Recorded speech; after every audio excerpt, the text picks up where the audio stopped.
I've lived and worked here in Portland, Maine, and every spring we get biblical levels of rain. It's a huge pain in the butt, but it's something you just learn to live with after a while. You invest in a good umbrella and a waterproof coat and just muddle on like a good Mainer does. Although if some of you Californians saw the kind of weather we endure, you'd be more than likely to call us maniacs as opposed to Mainers. As I said, for the most part, the rain is nothing but a minor irritation, a price we pay for the magnificent falls that are enjoyed by leaf peepers from all over the country. But as I found out one dark and rainy night, the climate in this area of the country can sometimes make it straight up dangerous to live here. So picture the scene. It's raining cats and dogs. I'm walking back to the apartment in an older part of town and it's full dark. One of the streets on my regular route has been around since the early 1800s and is still lined with cobblestones, while the sidewalks are these big, flat, slate-like slabs that can get super slippery in the spring and fall. I'm pretty sure it's because of a special kind of algae or moss that grows on them, making them really slimy, but I'm not a biologist, so don't quote me on that. All I know is it can be like a freaking ice rink at certain times of the year, but on one occasion it was more of a death trap than an ice rink. I'd already gotten an idea of how slippery it was as I was walking, but as I got a text that I assumed was from my boss, hopefully regarding the raise I've been probing for, the light from my phone must have thrown my vision off and, in turn, my footing. Because one minute I'm just walking along minding my own business, and then next, I'm lying on the sidewalk with the wind knocked out of me, as the ground beneath me just up and disappeared or something. The first thought that registers through my brain is all sorts of expletives that I can't repeat here, and as I try to find my feet again. Only I can't. My left foot just doesn't seem to do what I want it to, and when I look, it's flopping around in this way that makes my stomach churn. That's when the pain starts to throb through my leg, and in seconds, it's like my entire body is just racked with agony. Every time I move, this shooting pain just zaps up my calf and thigh, and I begin to realize I've suffered either a serious break or a very serious sprain. Any other time, I'd have just called 911 there and then, but my phone must have slipped out of my hands as I fell, and when I looked around for it, it was nowhere to be seen. I started thinking it might have slipped off the sidewalk or something, but right as I'm about to look, something else grabs my attention. A sewer drain, just off the sidewalk. One of those metal grid kinds, not a culvert, and it hits me that my phone might have actually clattered down into the sewer as I fell. It was a horrendous stroke of misfortune, but I figured it couldn't be long until a passerby stumbled across me so I could get the help I needed. But as I'm looking around, getting increasingly soaked by the relentless New England deluge, I realize there's not a soul on the streets. You get accustomed to Maine rain, that's a given, but you still avoid going out in the worst of it.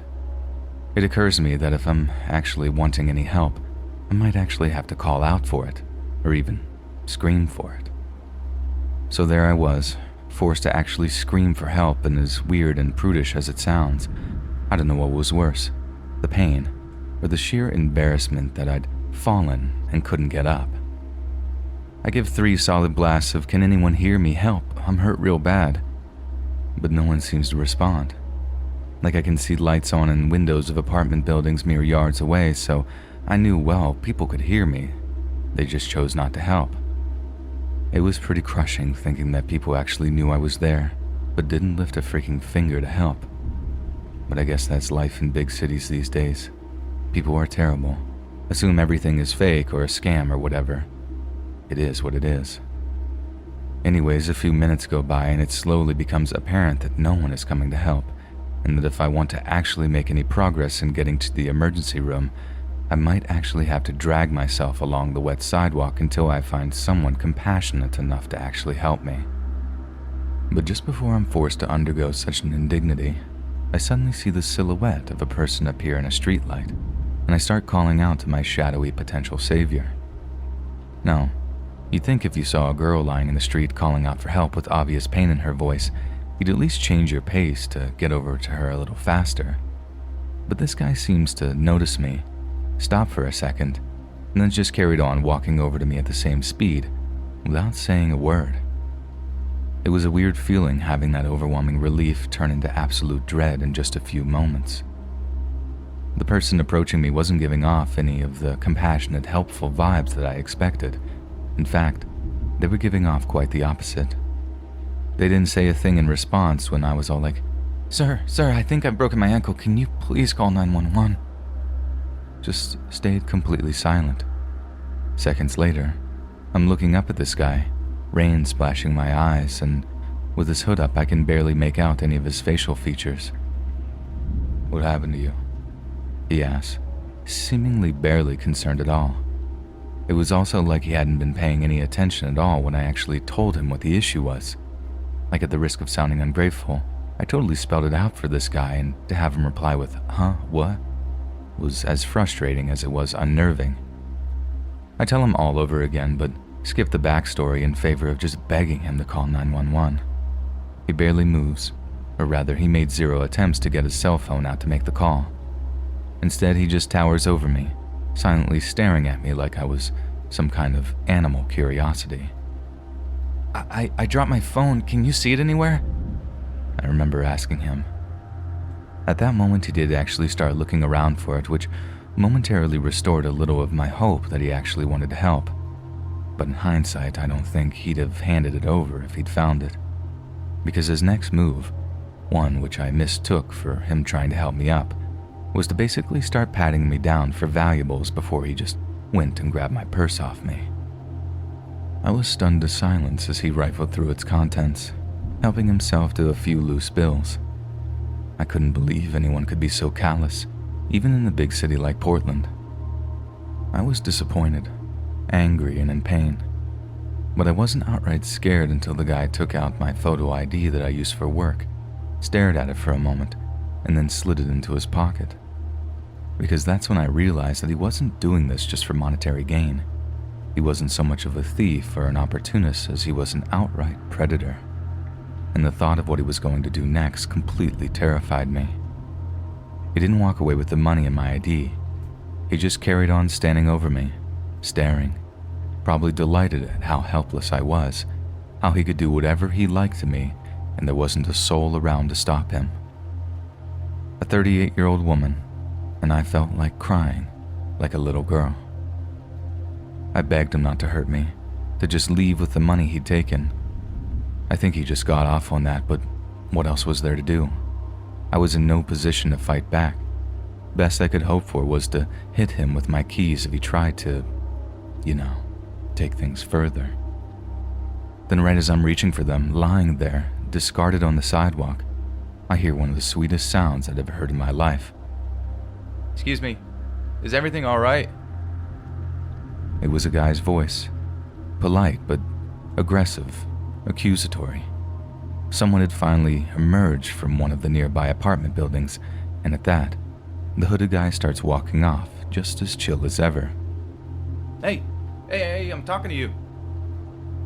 The guy says before looking back at me, then calling back inside for, I'm guessing, his wife and someone to call the cops.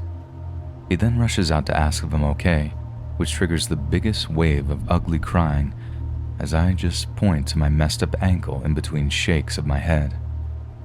Cut to a few hours later, I'm laid up in the hospital with a broken ankle, high as a kite on the best stuff the Blue Cross can buy. I gave a statement to the cops, had a little cry with my mom when she came to visit, then went about informing all my coworkers that I wouldn't be seeing them for a few months. I got some small amount of closure when I heard the guy was arrested for petty theft.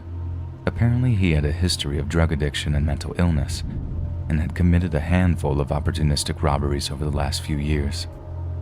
As a result, this last strike was going to send him back to jail for a few years, something I take a great deal of comfort in.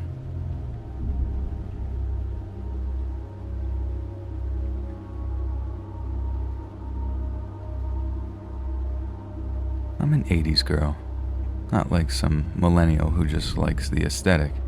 No, I literally grew up in the 80s, the time before cell phones, internet, satellite TV, when the only things you could get delivered to your door was milk or pizza.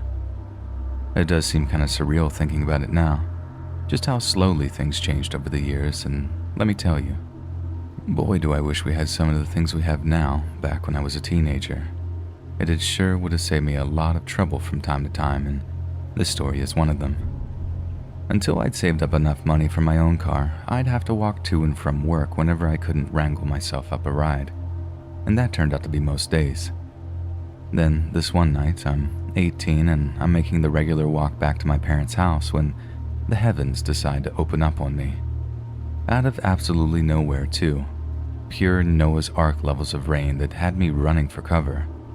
I mean, don't get me wrong, some rain I'm good to walk in, but this was like I'm gonna drown levels of rain, so I thought it better to just take shelter and let it subside a little. But it didn't. At all. If anything, it just got more intense. So when this older guy pulled up alongside me in his car to offer me a ride, God knows how he spotted me, I just jumped in at the chance. I mean, I saw what was quite obviously a Bible just sitting there on the dash, and I bet anyone who would have done exactly the same as me and accepted the ride without so much as a second thought. But it didn't take long for me to realize I'd made a very, very bad decision. So I go to open the passenger side door to the guy's car. The handle creaks and groans but doesn't respond right away. This prompts the guy to open up his own door, which seemed to open the first time, to tell me that he's been having problems with her for years and that I needed to really pull. I do, and give the thing a good yank, hearing a metallic screech as the door finally opens up so I can climb inside and out of the rain. He apologizes and tells me the door's a real son of a gun, how it doesn't often open from the inside and that the window won't roll down either. He literally tells me this when it's too late to do anything about it, and although I'm not nearly ready to freak out or whatever, the fact that I'm technically trapped definitely made me feel less than comfortable. But still, he politely asks me where I'm headed before we make a little small talk about how the rain hadn't been this bad in years. After a while, he began complimenting my uniform, my hair, and told me I looked like his late wife, and that her spirit must have led him to help get me home. Sure, that's one heck of a red flag right there, but at the time, I don't know, it just came across as sweet as all. Like a lonely older guy who pined for his late wife, and you can see where I'm coming from, right? Anyway, talk then moved to if I was still in school, what my hobbies were, and gradually turned to whether or not I was on my period. Don't ask me how. I have no idea how the conversation got to that point, but he wasn't weird about it, and it still seemed natural. I know that sounds crazy, but trust me. It's like he was about to make a joke or something, and it was about as wholesome as period conversations got, and the way he talked was like parental, if that makes sense. Needless to say, I didn't freak until he said very calmly, "Because once you've blossomed into a woman, you should start a family as soon as you're able." As I'm registering what he'd said, he goes on to tell me that he believed that God's plan was to keep him lonely for years, like a test or something. But now, because I looked so much like his late wife, it was clear I was meant to be his, so he could start life over again and finally have lots of children like his wife was unable to. Then, as I'm staring straight ahead, just feeling my stomach slowly tying itself into knots, he takes my hand, kisses it, and says something like, "It's gonna be magical, taking you to bed again." Like many girls before me, and doubtless many girls to come, I was faced with the unenviable task of keeping calm enough to keep my captor chill, while coming up with a plan to get out of there safely. And let me tell you, that's not easy to do when all your brain is saying is panic, panic, panic. My first line of defense was feigning surprise, like, "Oh dang, I forgot to clock out of work. Well shucks, looks like I'm gonna have to get out of here and walk back." But he responds by telling me it could wait until tomorrow. My second line of defense is telling them that I had to pee real bad, and that it's harder to hold when it's that time of the month. I think I was trying to appeal to that parental side that I thought I saw. Turns out that was my second serious mistake. He told me I could hold it until we get home. Only the way he said it, he didn't sound so sweet anymore. The words we and home cut like a knife, and with that, it became obvious that he had absolutely no intention of letting me out of the car. I'm as quiet as a mouse by this point. I've never felt that kind of fear before, so I'm half catatonic as he carries on jabbering away about how our lives are gonna be. I can actually feel my skin crawl as he tells me that he'll have to teach me to do things his way, how girls these days don't know how to act. According to him, the husband was boss, and what he said goes, while the wife's job is to simply submit and obey. It's all right there in the good book, he declared at one point, and twice jabbed a finger into the leather binding on the dash.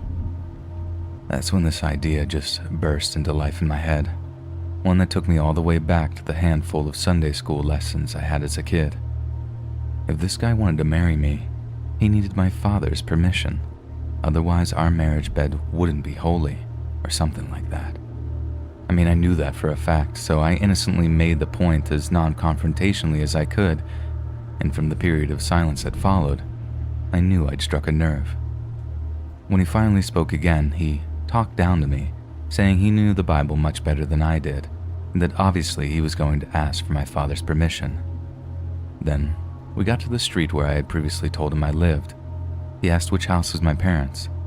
I gave him a fake house number, far away from mine, and had him drop me off there. He wanted to come inside. I told him I needed to let my parents know that God had sent me a husband. He couldn't just walk up in there uninvited if he wanted my dad to say yes to the whole thing.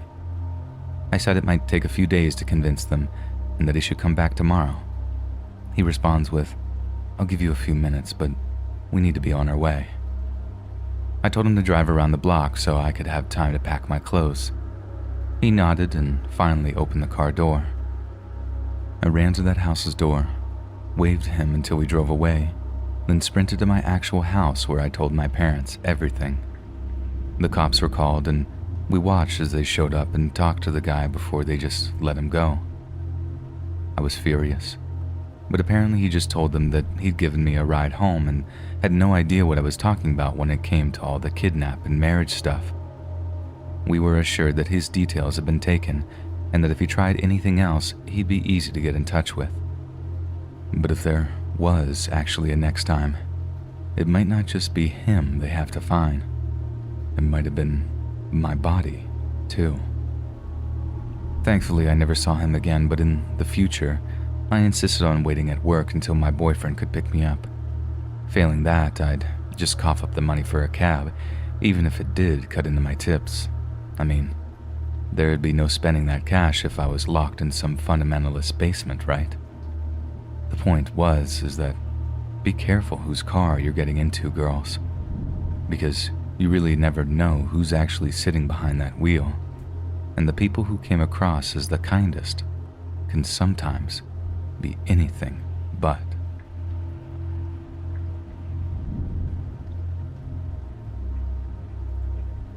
In December of last year, I realized that because of a promotion I'd received during the summer, I was able to afford a new apartment. My old apartment had a bunch of chronic problems with it, and half of them were the kind of thing that I might have picked up on should I have given it a proper inspection beforehand. So when it came to shopping around for a new place, I was beyond thorough when it came to the kind of research I put in. After I admitted to asking an estate agent how thick the apartment door was, a friend of mine would kind of get on my case and say no landlord is ever going to offer you a tenancy. And in a way, he was right. But I found my approach only put off the dodgy landlords, while the decent ones completely understood why I was asking so many questions. Which is why when I actually found somewhere I liked, it made the experience way more stressful than exciting. I was competing with over 100 other applicants for the tenancy. It has these huge western-facing windows, on the second floor too, meaning you get some incredible sunsets along with great spots for houseplants. And the shower. My God, the shower. Built-in waterproof Bluetooth speakers, steam jets, UV lights to stop bacteria from growing anywhere. Okay, I'll quit flexing about my shower. And spoilers, I got the flat, but it's not like it gives me much joy anymore anyway. None of those amenities do anymore. and the only thing I find myself paying any serious attention to is the living room ceiling. Weird picture, isn't it? A guy just sitting there, drinking coffee, eating dinner, eyes glued to the blank white plaster above him. But I catch myself doing it an awful lot, a disturbing amount actually, and now I'll tell you why. Like I said, everything about this flat seemed perfect, and for the most part it was. But literally 8 days after I move in, right while I'm still quietly confident that everything was in working order, stuff hits the fan. I'm sitting on the couch, watching TV, and the rain is just pelting against the windows. This horrible, cold December rain, the kind that makes it a kind of thrill hearing pattering against the glass. So I'm just chilling when I hear this tapping sound coming from down the hallway. I don't really think anything of it at first, like it honestly sounded like someone in the hallway outside the flat. But after a while, I decide to investigate because the sound just isn't ceasing. As I walk into the hall, I can tell almost right away that the tapping sound is coming from my bathroom. And when I open up the door, I'm faced with this steady leak coming from the air vent in the ceiling. Just 8 days in, 8 freaking days, and I have a leak. Yeah, it's only a minor one, but as anyone who's dealt with leaking pipes or dodgy plumbing might tell you, even the smallest amount of water can be absolutely catastrophic if a leak isn't dealt with right away. The water might pool somewhere out of reach, rotting wood and causing that disgusting stagnant water smell. It can be a massive pain. So, I'm kind of panicking, looking up the names of local plumbers, cursing the landlady's name all the while for not telling me if there were leaky pipes. It had been raining all day, so it could have easily been something to do with all the rain. But I had an entire 3rd floor above me. How was the roof drainage merging with the vents? And that's when I had my big brain, or not so big brain moment, and realized that it might well be coming from the flat upstairs. Maybe they'd left the bath running or something. I remember thinking it was annoying, but accidents happen. I run upstairs, knock on the door of the unit directly above me, but get no answer. Then, making sure no one's around to watch me, I kneel down and put my ear to the keyhole. Innocently enough, but try explaining that to some stranger with no context. I expected to maybe hear some running water, maybe even the sound of someone mopping up the overflowed bathwater. But nothing. It's just silence on the other side. Given that I can hardly go kicking the door in, I just go back to my flat, whack a mop bucket under the leak, then get on the phone with the landlady, in case she had a plumber on retainer or something. Being the nice lady that she is, my landlady calls me back within minutes to let me know a plumber is on his way. But given that he was already at a job, I'd have to wait about an hour. No big drama. It was a manageable leak, for the time being anyway, but we'd still have to gain entry into the flat upstairs to make sure if it was the source of the whole thing. So, I take it upon myself to walk back upstairs every so often to check if someone had returned home. At least I presumed they were out. There was no other reason why they wouldn't just answer the door, right? I checked the first time, then the second was maybe 15 minutes later. Then the third was just shy of 9 at night, like 20:57 on the dot. I remember because it was 15 minutes before the plumber was due to arrive, and I checked the clock just before making one final trip upstairs to check if the neighbors were home. Only when I get to the front door of their flat, which I'm 100% certain had been closed for the previous 2 calls, I can see that it's ever so slightly ajar. I'm certain someone is home by that point, so out of pure politeness, I give the door a few loud knocks before shouting like, "Hello?" expecting someone to appear any second. But again, there's no reply. But that time I can definitely hear the sound of dripping water inside the apartment. So, I go ahead and push the door open, seeing that almost the entire carpet is soaking wet. The flat is laid out exactly like mine is, so I know the first room I'm going to encounter is the bathroom. The linoleum floor is flooded, the sink is flooded, but the taps are off. There's just a steady drip, drip, drip from one of them like it hadn't been turned off all the way. Again, I call out to see if anyone's home, kind of worried I might be seen as rude for just sort of barging in. Yet I'm greeted by complete silence. Just the sound of my own trainers squishing on the sodden carpet as I'm walking through the flat. If you're imagining this as being somewhat of a creepy scene, you'd be dead right. The closer I got to that living room, the more I realized that something might be terribly wrong here. And what do you know? There was. I think I knew she was dead from the moment I laid eyes on her. It was the awkward way she was lying there on the soaking wet floor with her eyelids kind of half closed. It's hard to describe, but I've never seen a person look like that. Like she was frozen in mid-blink or something. I just knew, you know? Like the gut reaction was so intense that I simply didn't need to check the girl's pulse. I didn't need to call out for her to wake up. I mean, I did, just in case. Part of that gut reaction to death was wanting her to wake up, for purely selfish reasons too, so I'd stop freaking out. But it was no good. She was gone. After I called 999, I tried some CPR and chest compressions as best as I could manage, but nothing would rouse her.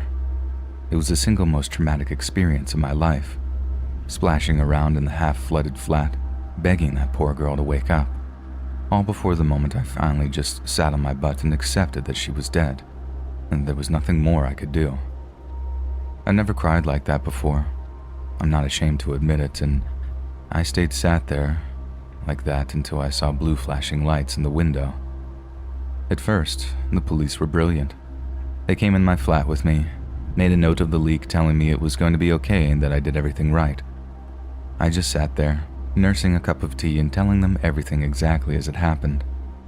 I remember touching on the whole fact that the doors seemed to have spontaneously opened, meaning that at some point, in the time between 2035 and 2057, either the victim or her killer had opened the flat's door for whatever reason.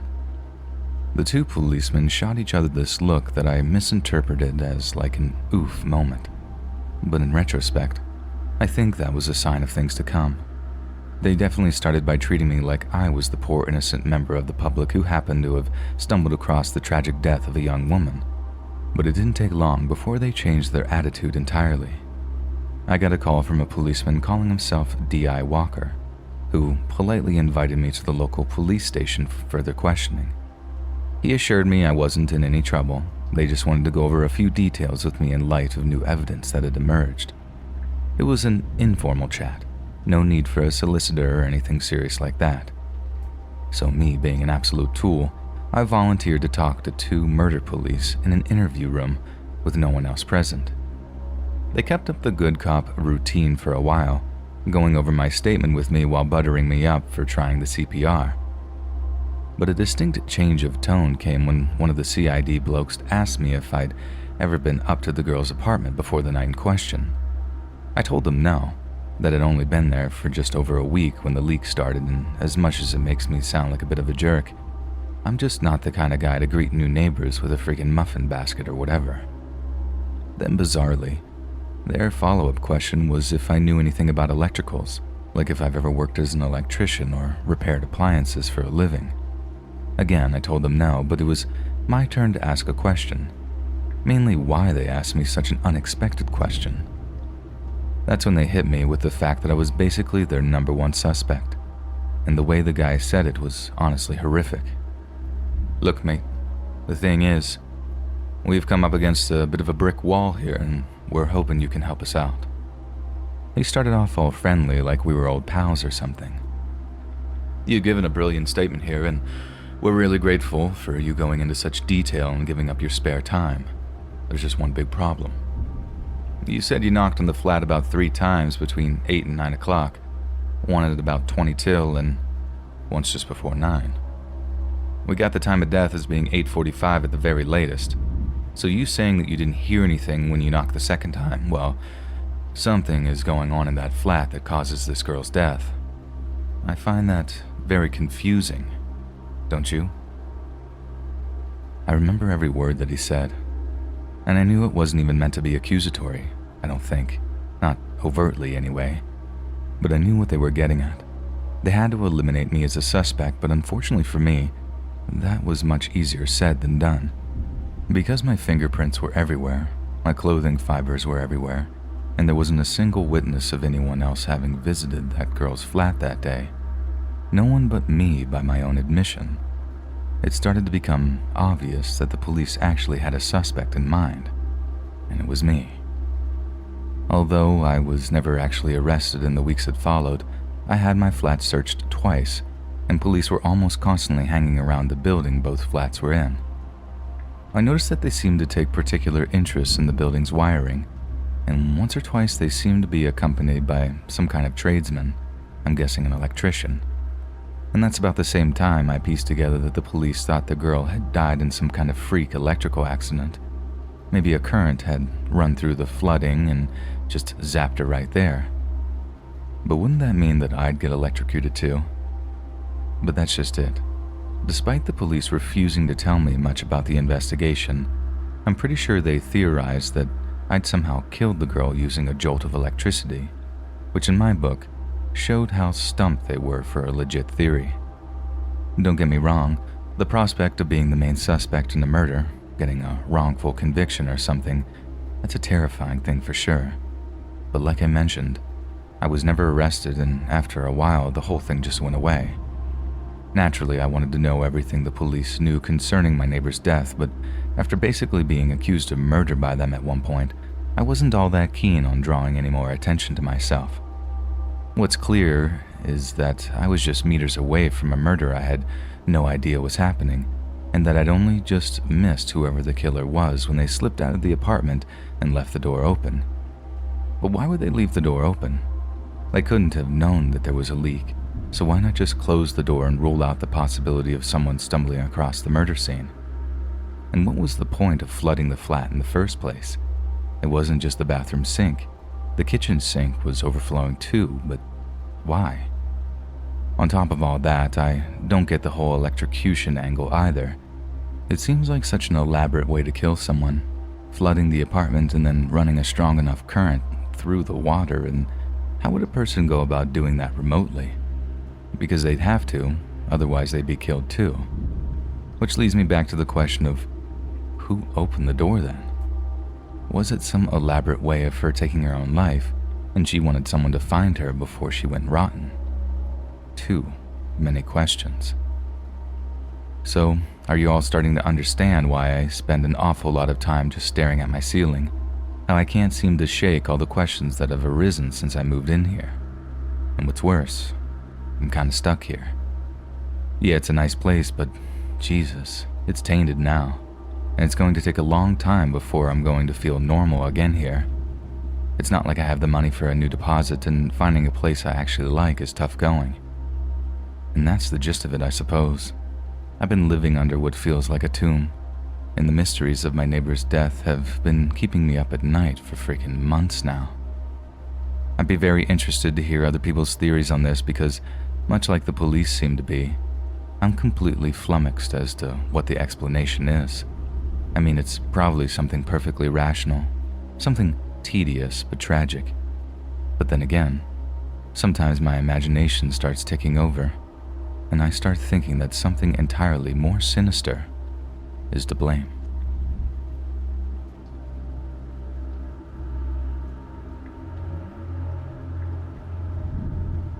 For more than 100 years now, both Boy Scouts and Girl Scouts have sat around roaring log fires at night and carried on the rich tradition of telling campfire tales.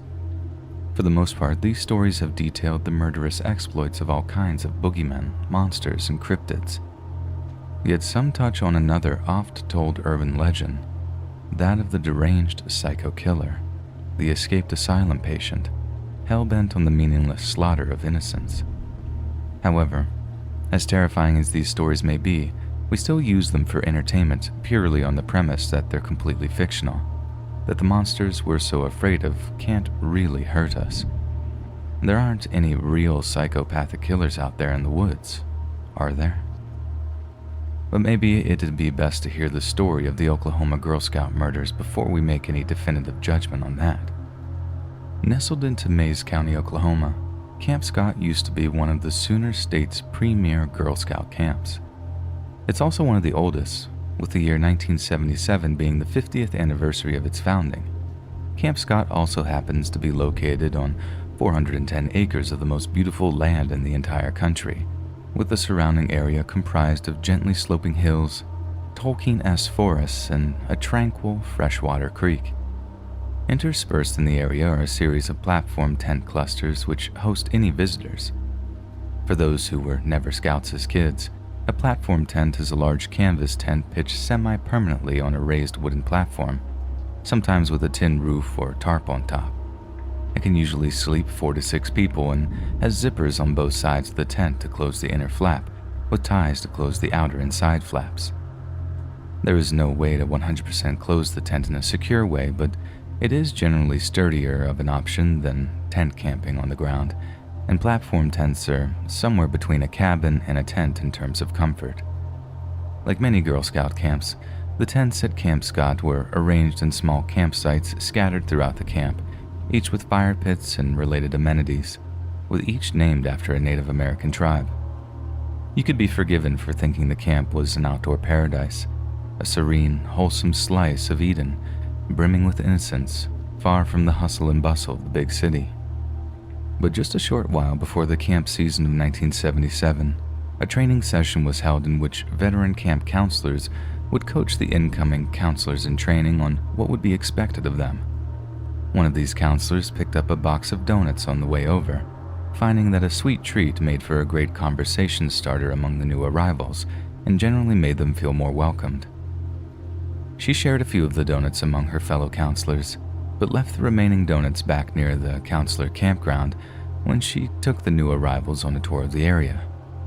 When she returned, the donuts were gone, and in their place was a filthy handwritten note that bore just 3 scrawled words: 3 will die. The girl immediately showed the note to one of the camp's head of operations, but instead of taking the threat seriously, they dismissed the note as nothing but a tasteless prank and instructed the counselors to go about their business as usual. On the first day of camp season, Girl Scouts from all 4 corners of Oklahoma were bussed into Camp Scott to begin the first of many week-long visits. The mood was generally high among the young women, as school had recently finished and that summer break elation was still very much at its peak. But that Sunday, June 12th, was hardly an ideal summer's day. Thick fogs and misty rains had turned the camp into a complete soaked mess. Yet the Girl Scouts' spirits weren't dampened, and they remained positive as they were split into groups and shown to their respective campgrounds. Thankfully, the weather relented enough for the girls to partake in a few camp activities before sundown. But as night fell, the rain resumed with a vengeance, and what had previously been a light smattering of drizzle turned into a full-on downpour. To keep from being soaked, the Girl Scouts rushed back to their platform tents to bed down early, confident that the weather would improve so they could return to their wholesome outdoor fun. The following morning, one of the counselors collected her wash kit and headed over to the camp's shower block. This shower block just so happened to be right at the rear of the camp near a collection of platform tents known as Kiowa, and thanks to the horseshoe arrangement of the platforms, one of them was ever so slightly obscured from view by the shower block itself. So at around 6 a.m. on the 13th of June, this counselor headed down the hillside to the trail which led to the bathhouse. But as she approached, she spotted 3 apparently occupied bags just lying there on the trail, sleeping bags that had been piled up against each other in a disturbingly unnatural way.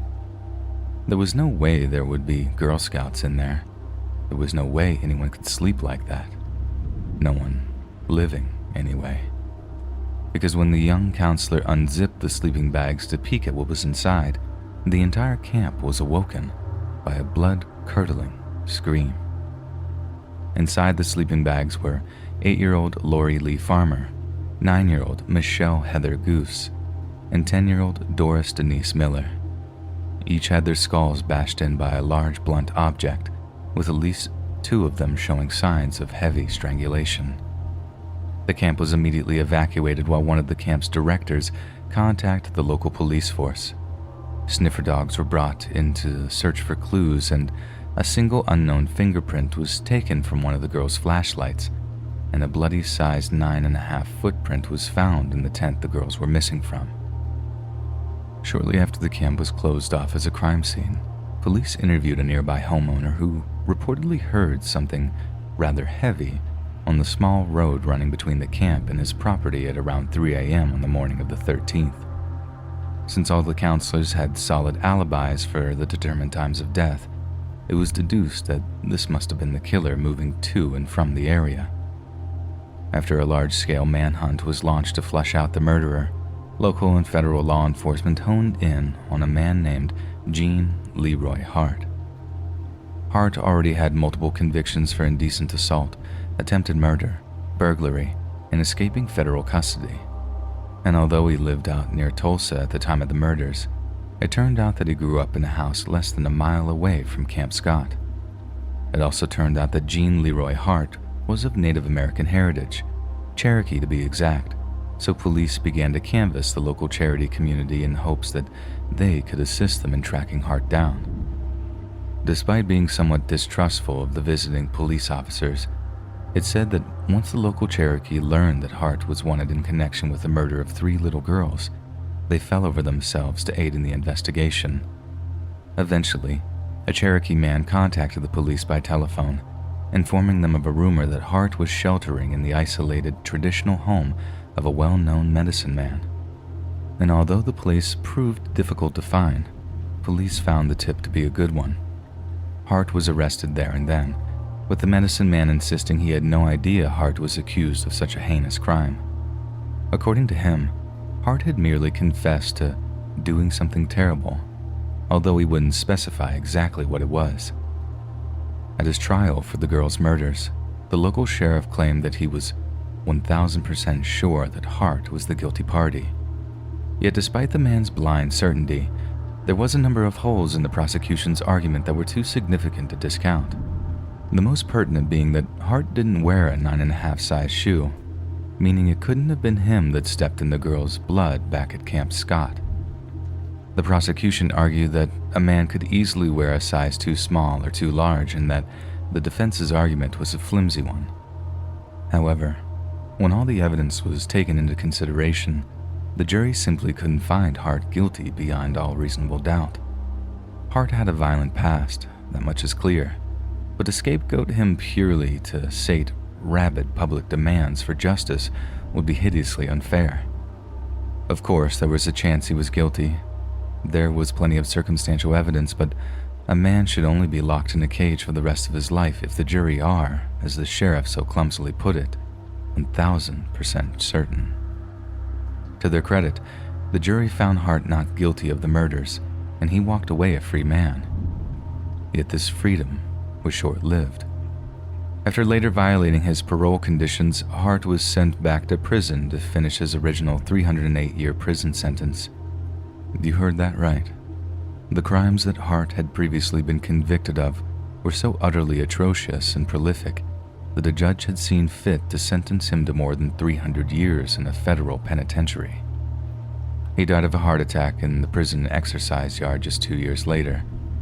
But on the advent of DNA testing, police had the means to close the book on the Oklahoma Girl Scout murderers once and for all.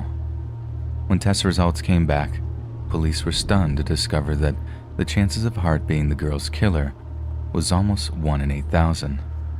The victims' families have since demanded that more modern equipment be used in the hopes of getting more accurate readings, but law enforcement have insisted that the chances of an alternate result coming back are slim to none. As for the site of the murders, Camp Scott was never reopened to the public, becoming far too associated with a horrifying unsolved tragedy in which 3 young girls needlessly lost their lives. And without anyone convicted, there was no way anyone was going to send their kids to Camp Scott while the killer still stalked the area. These days, there's little left but forest where the camp once stood. Nothing to remind anyone of the 3 little girls who only ever wanted to have a fun summer at camp, but never returned home.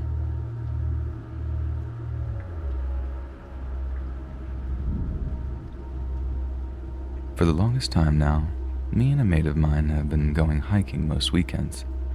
It started out as quite a local affair, going to nearby forests or national parks, but we quickly wanted bigger and better challenges. So instead of just a few hours in the countryside, our trips turned into entire weekends worth of hiking up mountains or across miles and miles of virgin forest. One time I made the huge mistake of getting drunk the night before and assuming that a country hike would be just what I needed to shake off the carling cobwebs. Boy, was I wrong. And by about mile 3, I have to stop just to puke my guts up of all the water I drank. I was in a bad way, but still I wasn't ready to turn back the way we came. Could be worse though, I remember my mate saying. It could be raining. And then literally, as he finishes talking, drip, drip, drip, drip, drip, drip, drip, before you know it, full-on rainstorm, monsoon levels of rain just smashing down on us. We still had our sense of humor at that point, and I remember just bursting out laughing at what a ridiculous Hollywood moment that was. Like, you couldn't have timed it any better if you had a bloody sprinkler system close by. Anyway, we take a bit of shelter for a minute under this massive old pine tree, but it hardly does us any good. And on top of it all, it only slowed down a tiny bit, so we figured we were better just cracking on. After about a mile, we're getting increasingly soaked and increasingly miserable. And just when I was about to propose throwing in the towel for some hair of the dog in a country pub, this massive fork of lightning streaks across the sky. I mean, it was massive too, like Thor himself was giving us our own personal pyro show. So we figured that if we find a little somewhere to hold up and stay semi-dry, we'd be able to watch the lightning for a bit before we call it a day. My mate points out this big old oak tree in the middle of a nearby field that looked like it'd be a great place to catch some cover. I agreed, so we started walking over to it.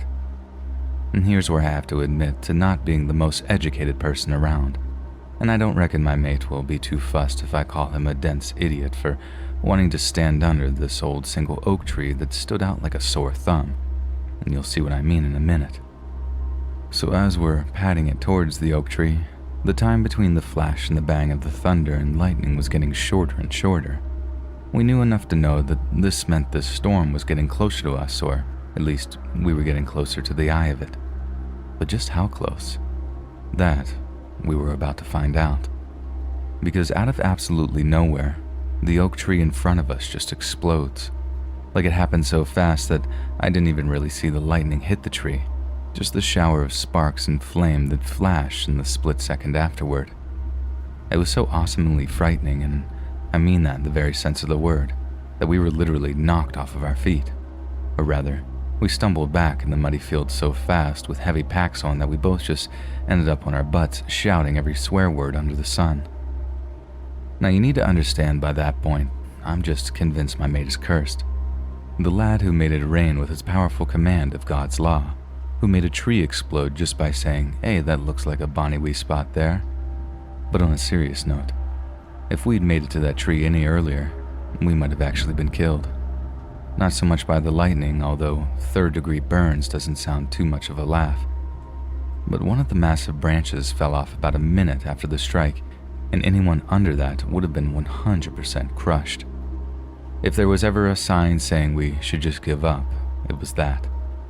So despite my mate being an absolute danger magnet, I took him to a pub and we calmed our nerves with a few neat whiskeys before hopping the train back. When I got home, the missus asked me how the hike was, and I tell her we nearly got struck by lightning. She replies, "Away on you bollocks," which is her native Northern iron for "Desist from such frivolous untruth, sir." I didn't mind. I just laughed, grateful to be home and in one piece.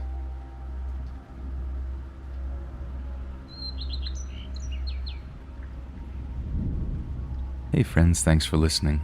Click that notification bell to be alerted of all future narrations. I release every Monday, Wednesday, Friday at 7 p.m. Eastern Standard Time. And if you got a story, be sure to submit them to my subreddit, r/letsreadofficial, and maybe even hear your story featured on the next video. And if you want to support me even more, grab early access to all future narrations for just $1 a month on Patreon, and maybe even pick up some Let's Read merch on Spreadshirt. And check out the Let's Read podcast, where you can hear all these stories in long compilation form and save huge on data, located anywhere you listen to podcasts. Links in the bio. Thanks so much, friends, and I'll see you again soon.